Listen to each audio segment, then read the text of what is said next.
Hey everyone, it's Deidre here. Let's be honest, podcasts are the thing right now, but I truly believe they genuinely work in sharing stories. I have the gift of gab, and that's no joke. This podcast allows me a platform to invite the people that I want to talk with and share our stories. I hope as a listener you gained something new or just a little bit of joy. So sit back, relax, and let's get to chatting. This week's guest is my dear friend, Sage. I have looked up to Sage ever since I was a little girl. Literally, she taught me at cheer camp many moons ago. Since then, it's been a friendship, mentorship that I've truly appreciated throughout the years, whether it was going into abandoned houses in my pageant gowns or Saturdays in her studio. Sage is one of the few people that have made me feel super confident in my own skin, being in front of her camera. It's a gift. I know that Sage is always a phone call away when I need advice, and I'm excited to chat about her latest venture. Please welcome Sage. Thank you. Such a wonderful introduction. Yay, snaps. All right, Sage, so what are you currently watching on TV and why? Oh, goodness. I don't watch much TV, but I get into that thing where I just plop down in front of the TV and then I don't get anything accomplished. So I had to completely remove myself from the situation. But the one that I will make an exception for is The Good Place. And it was like the writer, I think director of like The Office and Parks and Rec and all of those wonderful shows. But it's Kristen Bell and Ted Danson, and it's about a woman who dies and goes to the good place. But in the very first episode, you find out that she's actually a really awful person, and she's not supposed to be in the good place, so she's trying to hide it from everyone. And they just announced that this next season is going to be their last one, and I'm crying a lot of tears inside. No, never seen it, but I do love Parks and Rec, and I do love The Office. I tell everybody, just watch the first episode. It's 20 minutes long. If you hate it, you never have to watch another episode, but the first one always hooks everybody in. No, you gotta give it 3. That's my rule. 3 episodes. 3 episodes, and then from there, that should tell you. I mean, you can definitely give it 3. I'm just telling you, it'll take 1. I do love Kristen Bell, and I've recently been getting very into her husband, Dax Shepard. I never thought he was funny before until, like, this year. He's all of a sudden funny, and, like, their marriage is super funny. Yeah.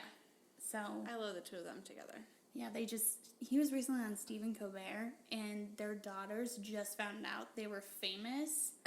It was so funny. It was, like, the first time they realized, like, Well, she had a running joke, I think, on Instagram that, like, for the last 3 Halloweens, her daughters had made her dress up as Elsa, and she's the voice of Anna, so she's like, yeah, even my own daughters don't even like me best.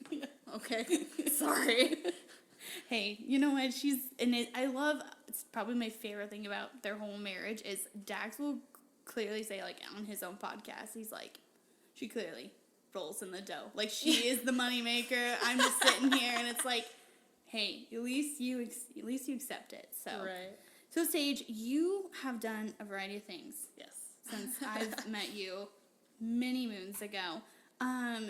And yeah, like I talked about in the intro, you're still an amazing photographer. Well, thank you. You are one of the few people that, yes, I would get in my gown and you would tell me to, like, go over there, tilt your head, and laugh. And I'm like, okay. Yeah, here, Deidre, stand in an abandoned building.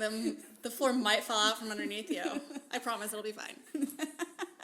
Nah, yeah. No, probably my favorite is, so I was going back before this interview just to kind of, like, put myself in the perspective of how far we've come. And I found the first photos that you took of me when it was, like, literally 100 degrees outside. That was a hot night. And you were just, like, I mean, like, at one point, I'm just, like, pulling sweat off my face. You're like, you're still looking beautiful. And I'm like, and you were just, like, trying to make it work. But it was, those are still some of my favorite pictures ever. But those are fun. I know, right? Good times. Good times in sweating, abandoned buildings, and then finally the last shoot we had together was, like, in your studio, like normal. Yeah, just air conditioning, nice things. It's great. But I've loved doing that. You've always been like, hey, you up for a challenge? And I'm like, sure, why not? But now you have a new venture. Yeah. Tell me about it. So I tell people I'm a life transformation coach. I help people who know that they have the potential for much more in their lives, but have tried a lot of different things, whether it's, hey, I've really been wanting to get in shape, or I have a business that I'm trying to get going, or, I've never been able to make a relationship work, like these common themes that we have running through our lives. And I help them get past that and help them remove the stories that they've made about themselves, help them heal their emotions, and incorporate that into practical, spiritual, and physical actions that we can take and actually transform their lives together. You guys will be listening to Deidre's therapy session. I'm just kidding. That's so awesome. That is great to hear, especially, as a young woman who is still trying to figure out life. Yeah. I know you will help just about anyone get through life, which is so incredible to hear. So talk about, why this all of a sudden idea? Honestly, I feel like the road has always been headed here, which is kind of a weird thing to say, but as I've been on more and more of a spiritual journey, I find that when things are right, you're able to look back and see where all of the dots connected. Mm-hmm. And this really felt like everything was leading me there. I've always wanted to help people. I've always wanted to dive deep with people. Like, I'm not much for small talk, like we were just saying. I get into a room with people, and especially if it's like a cocktail party or something like that, I'm like, I get really anxious. Because I would rather sit one-on-one with a person and go like, what are your dreams? What are your fears? What made you the person that you are today? Mm-hmm. Let's dive into that. I want to hear your actual story. Like, I could care less where you ate last week or what car you drive or what you do for a living. Like, unless it's what sets your heart on fire. So these beautiful people I surround myself with. This is so great. So I guess for me, when did you finally connect that dot? Like, because I think we live in a society today that we're just so mundane. Mm-hmm. We hustle, we work hard, and, I know for me, sometimes you get in this bubble of just, like, life is going great because this is going on and this is going on, but then something happens and you stress. I know I stress, probably overstress. When did you were like, hey, this dot, I'm finally ready to connect it to this next step? Because it probably wasn't easy. No, and it's still not. As I was getting ready for this podcast with you, I'm sitting here going like, oh man, I think I kind of have to come out of this spiritual closet right now. As we're sitting here, I have a bunch of crystals on my coffee table and a candle burning, and that's just kind of part of normal life now that I haven't really allowed people in to see yet, surprise, we're here. Yay, I'm honored.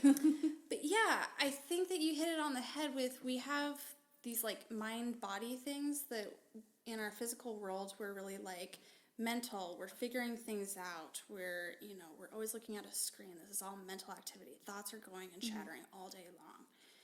And then on the other side of that, you have people saying, like, especially if you want a business, you have to hustle, you have to grind, you have to always be on, you have to be networking, you have to da-da-da.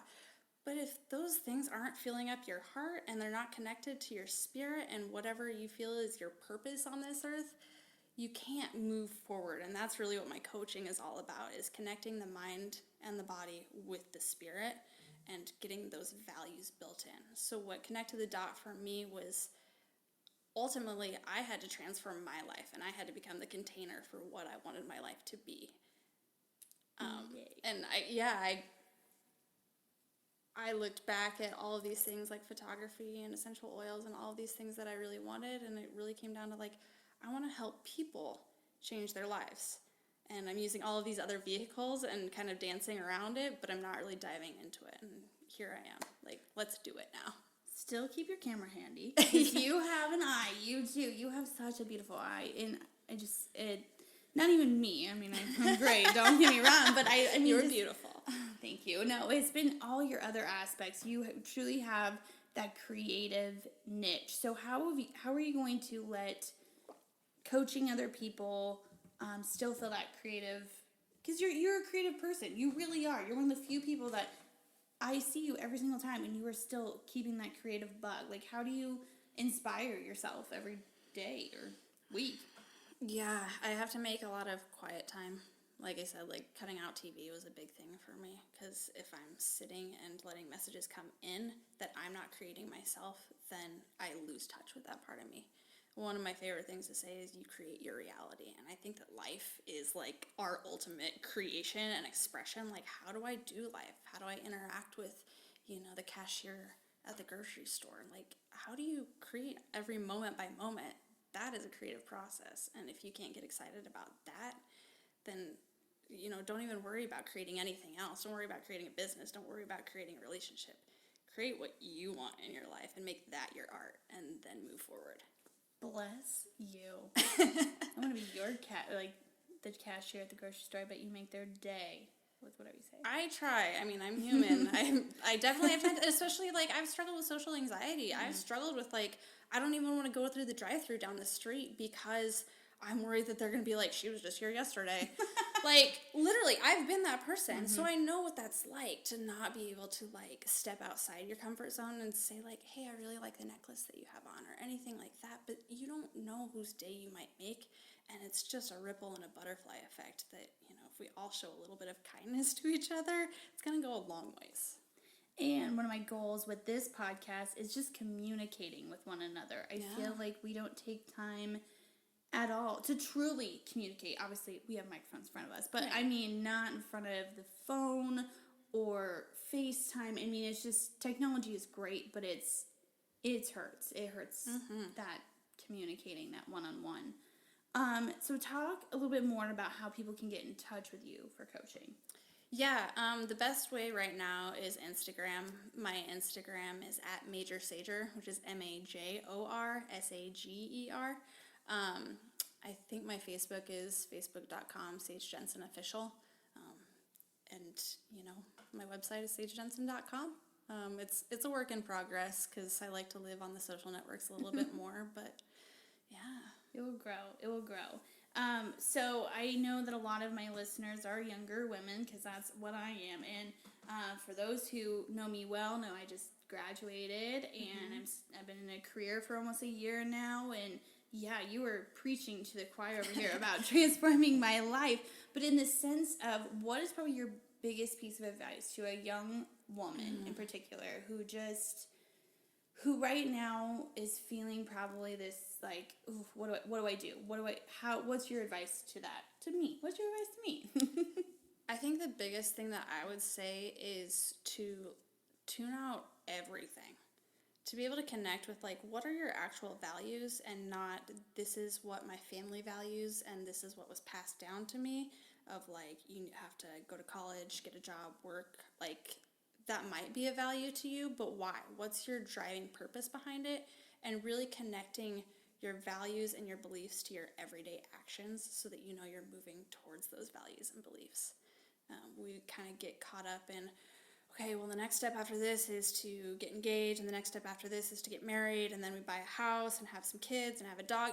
Like, we get caught up in this, and I don't think we stop to ask ourselves why and start to determine, okay, well, what's really valuable and important to me, and start focusing my life and pointing it in that direction instead of what other people are telling me, even though that can be really hard if your family and friends are going one direction and you're like, no, I'm going to go over here and do what's important to me. That can be very, very difficult, but it's going to be the only fulfilling thing that you create in your life. So what's the next step? You've realized yourself, okay, this is my values. How do you transfer that to relationships? Because that's tough, whether it's family relationships, friendships, or significant other relationships. I feel like you can figure out who you are, but the minute that you welcome someone else in, even if it's one person, disruption. How would you disrupt that, I guess? Yeah, welcome to the school of Earth, huh? Because we have to interact with other people. That's part of it. No man is an island. I would say the best way is to just embody that. Whoever's at the table with you can embody whatever their values are, if they're actually able to access that. And that's a beautiful thing. But if I can stand here in my truth and you can stand there in your truth, and we're both coexisting and saying, like, oh, hey, like, I see where you get that viewpoint, and that's where I come from, is I want to understand why you think that way. Like, I don't have to think that way, and you don't have to think like me. We can disagree on a multitude of things, but chances are we're still human, and we're still going to connect on some things. So especially when it comes to relationships, of deciphering, like, what's the purpose of this relationship? Why am I stepping forth into this relationship in my life? And ultimately, you're going to come down to certain truths of it's to connect with another human. It's to share my experience and share their experience and to love each other. And if you set that as the priority and be like, okay, even if I'm having a disagreement with this person, my ultimate goal is to love them. So that means that I might have to set down some of my I need to be right things and you should do this things. You just have to set them down and let them go. Which is tough. Oh, it's super tough. That's why I say Earth is a school. Yeah. Because we're always learning, like, it's a spiral upwards, and we're always having to learn, like, greater and greater versions of the same lessons, and you'll notice you'll start running into the same things over and over again in your life, and that's where you're not quite getting the lesson. Yeah, I just keep going back to what you said earlier about we live in a society where it's chapters of your life. I would say millennials have disrupted a little bit in the sense of not having to be cookie cutter, go to college, do this, do that, but there's this sense of urgency, and I'll be the first to admit, bless Kevin's heart, but I have laid on the hints hardcore, but it's true. Half of it is like, yes, I genuinely want to do that because I love him, but the other half of me is like, oh, I feel like I'm doing this to please other people, and it's weird. It's hard, and it's funny because I can talk to other people who are in my same position, and they're like, yeah, it's a weird, it's a wild time to be alive. For sure it is. For sure it is.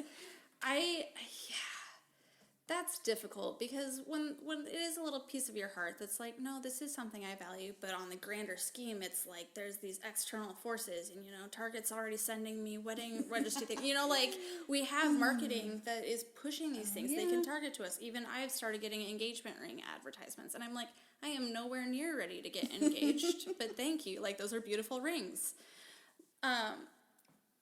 It's just about seriously coming back to what you value. Like, tune out everybody else. And I think you brought up an excellent point, especially with the millennials, of we are disrupting. But I think part of being in the millennial generation is I think we do all feel that urgency because we've been set up with a society where there's lots of student loans and grand debts, but yet we're being pressured to buy houses and do things that are really out of our range for what society has set us up for at the moment. And so there's a sense of urgency of like, we have to catch up. And I believe in a collective unconscious, and there's certain things that if you start to notice trends, people start to have the same moods over a week, and it'll all depend on the full moon or the new moon or whatever's going on. But there are collective messages that come through at certain times, and I think that's just one of the things of the millennials is learning to choose our own ways and choosing to buck the tradition if that feels right to us. The hardest thing for me, I don't think it's the moon. It's social media. Like, that is, and working in the industry that I do, like, for example, I hate Valentine's Day.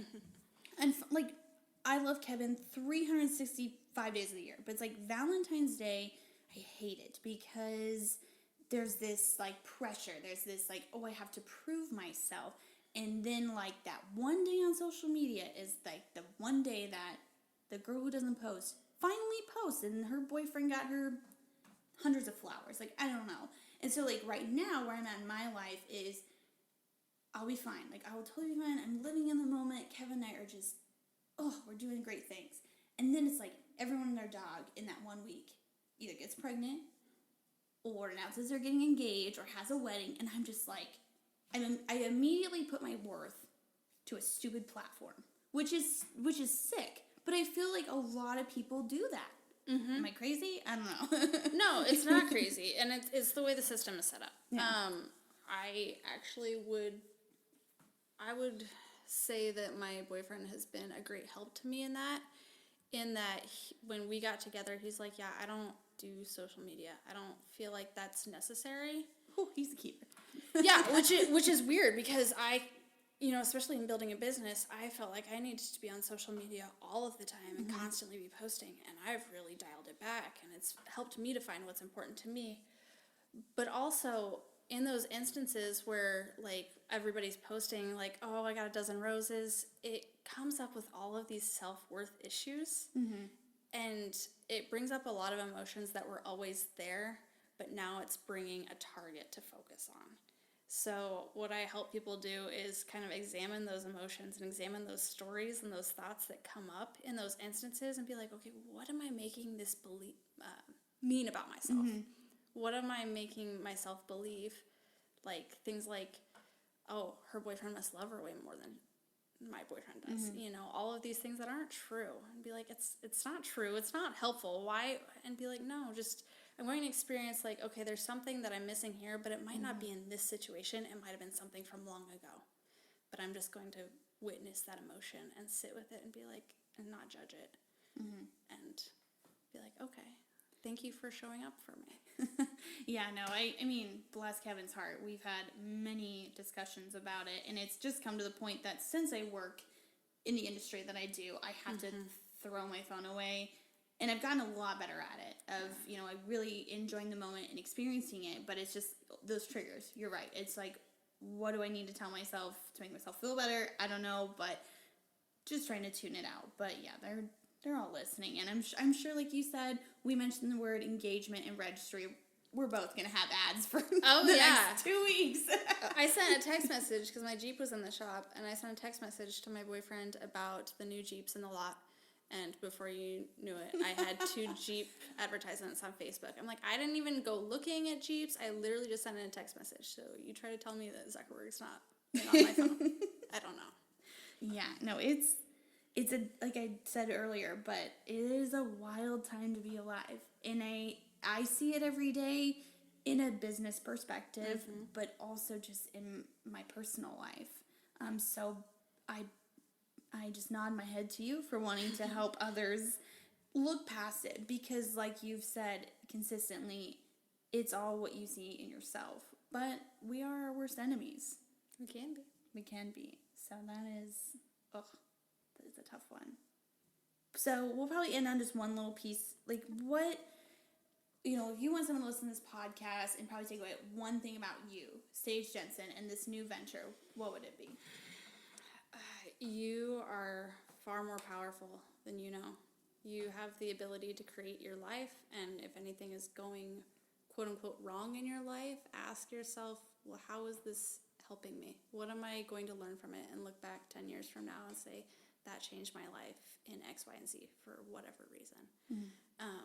And I think that if you can have a person there who can help light that path for you and make it a little bit easier and kind of have the bumpers on the bowling alley for you so you don't have to go down in the gutter, do it.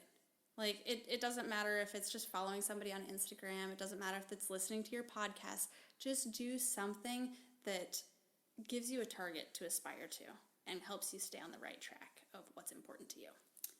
Awesome. Well, Sage, how can people find you again on social media? Yeah, I'm on Instagram at MajorSager, MajorSager, and I'm on Facebook at facebook.com/Sage Jensen Official. Yay, thanks, Sage. Thank you, Deidre. This podcast was produced and created by Deidre M. Stevens. Follow Deidre on social media. Check out the exclusive Gift of Gab with Deidre Facebook page and see her day-to-day life on Instagram at Miss Deidre S.